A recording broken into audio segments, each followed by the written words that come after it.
Learning the new Outlook attaching files, here's some different ways to attach a file to your email in new Outlook for Windows. First, from a new email draft, you can go to the top menu and select Message. Then click on the clip icon labeled Attach File. Clicking on the clip button will display a drop-down with different options to attach a file. Note that you can also get to these same options from the Insert menu. Instead, let's explore the different options to attach a file. First, browse this computer. We'll open your Windows File Explorer so that you can attach it from that same menu. We can also add files from OneDrive. This will open a similar file picker experience where you can select a file hosted in OneDrive. When selecting a file from OneDrive, you can choose whether to add it as a link that allows online collaboration or add it as a classic attachment. Select one and the file will be added to the email.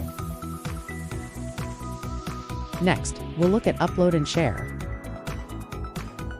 With this option, you can select a local file on your computer and add it to OneDrive to enable online collaboration with the recipients.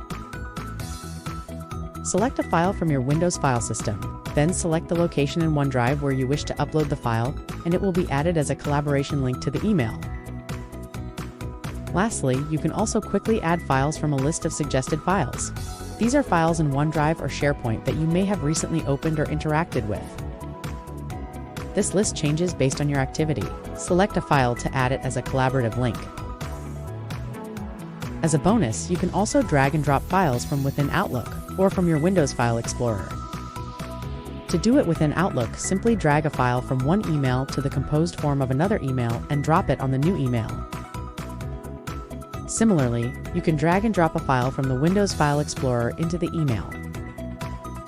In this scenario, you'll get a choice to upload and share in OneDrive for efficient collaboration, or to attach it as a classic attachment.